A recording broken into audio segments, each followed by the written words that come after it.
Pag-usapan naman natin mga kababayan, na alam ko lahat kayo maiinis. Kasi itong si Amy Marcos, yung pagpunta daw niya doon sa Veterans Hospital, yung pagdalaw niya, naka-chopper pa, di ba?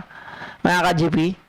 Ang sinasabi niya, dinalaw lang daw niya po yung tao doon kasi naawa siya, yung mga tao daw ni Sara Duterte ay nadadamay dito sa sitwasyon. Itong mga tao daw na ito ay nakakawawa. Ah! Bakit naman nakakawawa?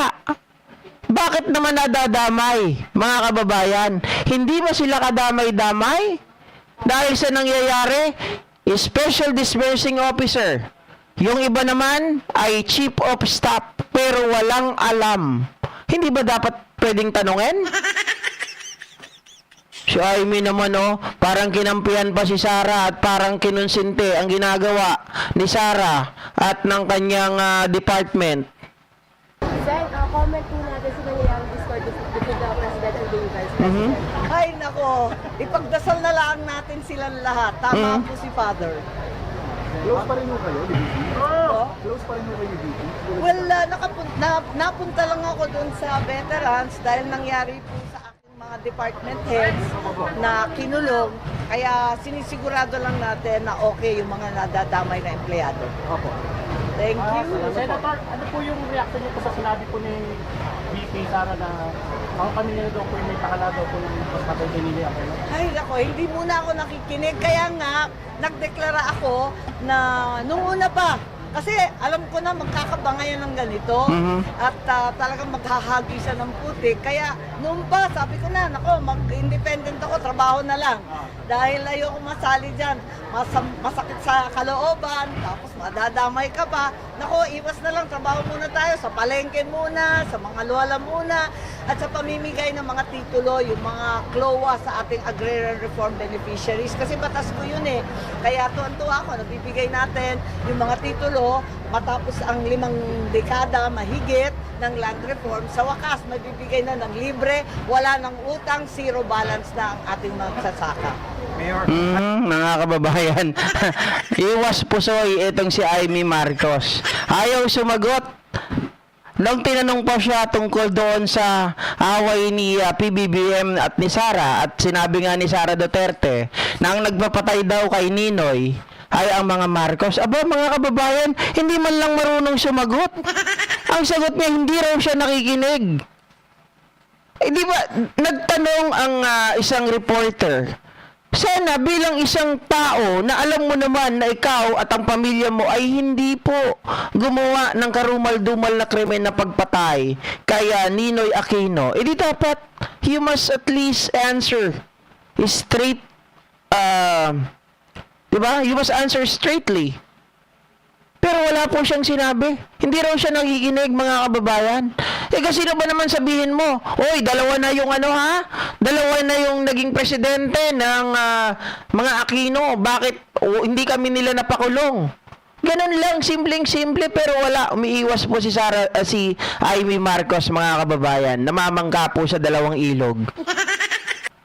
ay, Senator, ano po ang birthday wish ninyo sa, hindi lang sa Pampanga, pati po sa mga Pilipino? Ano po ang birthday wish ninyo? Nako, ang birthday wish ko, di ba nanonood tayo ng American election? Panay ang usapin tungkol sa American dream.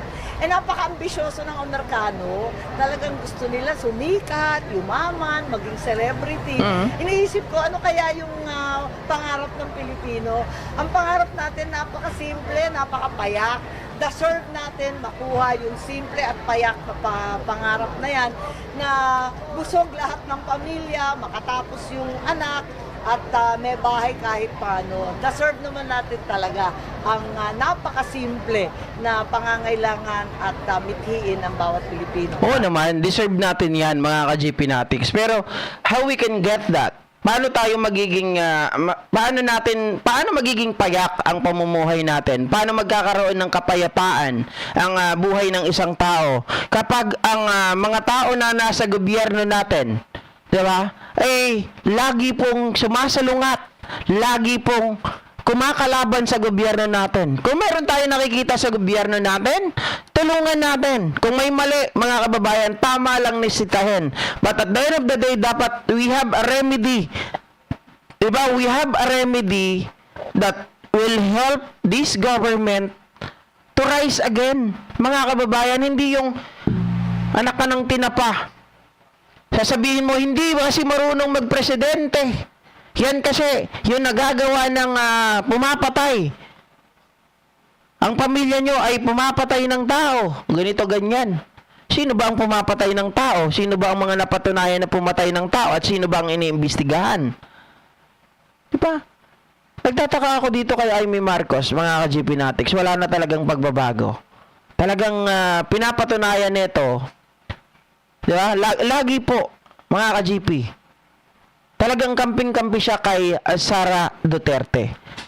At sabi ko nga kanina, nagpunta ka doon sa veterans at sinasabi mo, yung mga empleyado ay nadadamay. Hindi naman po yan madadamay. Kung si Sara Duterte lang ay nakikipag-cooperate, di ba? Kung si Sara Duterte lang, mga kababayan, ay nire-respeto po ang House, nire-respeto ang mga tao, na maging accountable siya doon sa kanyang office at makita at masagot niya ng tama yung mga tinatanong sa kanya. Kung ito ay sinasagot ng tama, wala naman mangyayari. Wala naman mga issue ng ganito Nakakapagtaka nga, kapag naku-corner, nagkakasakit Nakakapagtaka nga, kapag naku-corner, nagkakaroon, napupunta sa ospital. Kapag naku-corner ang mga tao, nag-a-argument, ano tawag dito mga kababayan, nagwawala. Oh.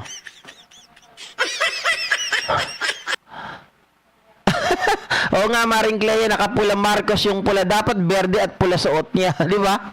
Oh. Tingnan, ulitin ko lang yung unang-una, mga ka-GP. The president and the vice president. Ay, nako. Ipagdasal na lang natin silang lahat. Tama po si Father. Close pa rin mo kayo, di BP? Oo. Close pa rin mo kayo, BP?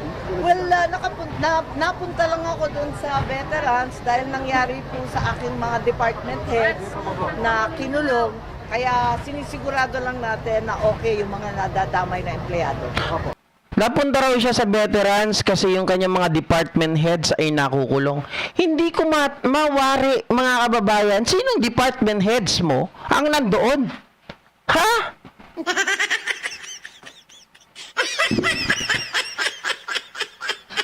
Ibig mo bang sabihin, dalawa kasi dalawa yung aking nasa isipan.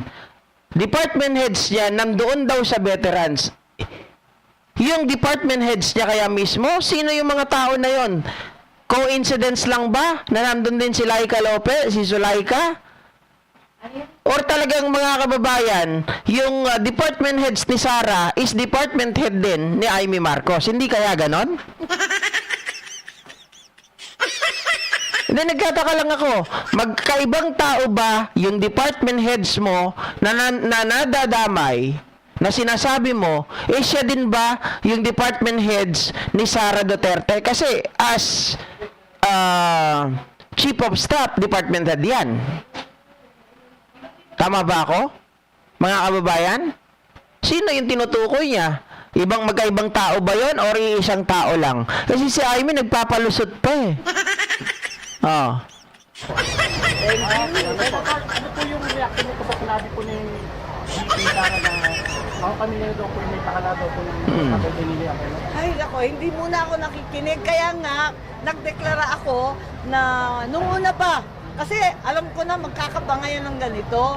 At talagang maghahagisa ng putik. Kaya noon pa, sabi ko na, nako, mag-independent ako, trabaho na lang. Dahil, Noon pa, mag-independent ako, trabaho na lang. Ito mga ganito, mga kababayan, mga trapo. 'Di ba? Walang paninindigan, walang kinakampihan. Hindi ko sa sinasabi na tayo ay nasa gitna lang.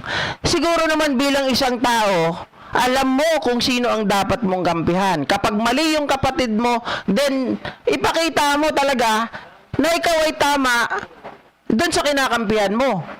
Kung yung kapatid mo naman ang tama, you have to ipakita mo rin, mga kababayan, na tama yung kinakampihan mo. Hindi yung laging maglalaro ka sa gitna para yung mga tao ay hindi na nila alam kung saan kakapanig.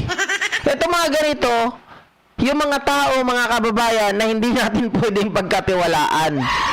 Di ba?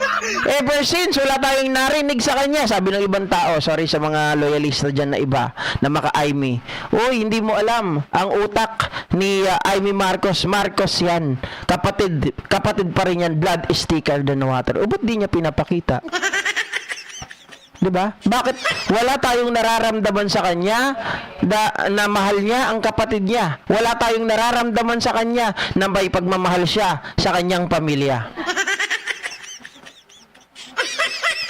Diba? Oh.